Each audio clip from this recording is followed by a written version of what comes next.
Hi, I'm Molly. I'm a designer at Superbloom. Today I'm going to show you how to use visual emphasis to draw people's attention to one place or another in a user interface. These are the techniques that literally every interface uses, and once I show you, you'll realize that they're really all around. The first technique is color.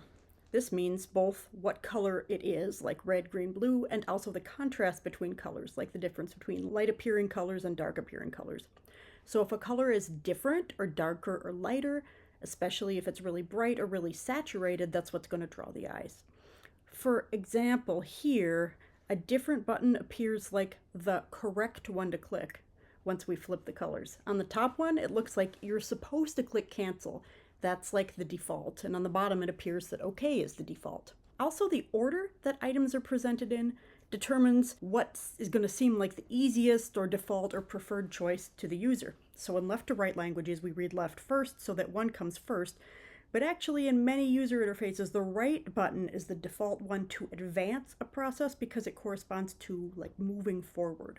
When you're stacking options, the top item usually has the most emphasis. So in this example in the upper right, we have OK and cancel. OK is darker, but cancel is to the right. This is a pretty confusing thing to do. I wouldn't do this, but it gives people kind of a ambiguous message. Which one are you encouraging them to click? On the bottom right, on the other hand, is really consistent. The button on the right is both darker and also it's in that more powerful position to the right. You can give emphasis in other ways too. Sometimes it doesn't mean giving more emphasis to the thing that you're trying to emphasize, but actually giving less emphasis to the stuff that's around it. Like here, if we make a cancel option into a very small link or a very light button, then the OK button, which didn't change, gets a lot more emphasis. We can also add even more things, like a message repeating the button, like everything is OK. We can put it in a dialogue. We're basically doubling its message here. The cancel is still there. It's the X in the corner, but it's pretty hard to find. The words we use also determine emphasis. Let's compare no yes and no thanks absolutely. You really want people to click that. In some contexts, that's way too much and it looks like a hard sell. I'm not going to click a button that says absolutely. Now let's look at discard, keep, and revert continue. These are similar, but they don't mean quite the same thing.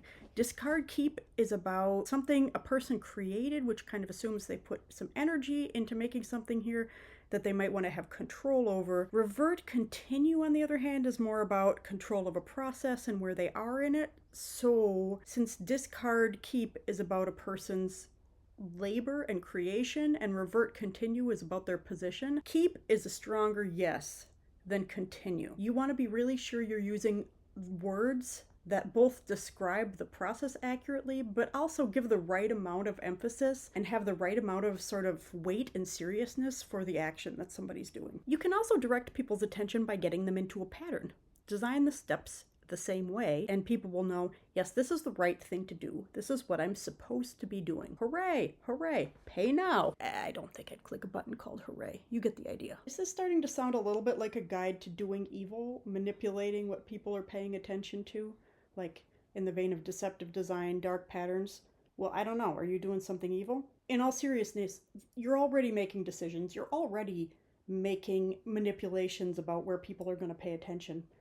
And it actually is a favor to people when you make those decisions with some intention. And also, if you're not evil. If you don't make any emphasis decision, this is also a decision. And it's really not helpful. This might be a bit evil. Let's get into a couple more applied examples. The example on the top says enter your email with a form field, a small X to close the dialogue, and then a large blue button that says continue. On the bottom, it says email optional. Then there's a form field. There is a skip button next to the continue button. It's way easier to figure out from the bottom example that you don't actually have to do this. Let's look at security as well as privacy. If you're trying to get people to change their password, you can choose how you present that option. So on the left, we have a dialog where it says, you've had this password for 8 years. It may be a security risk at this point.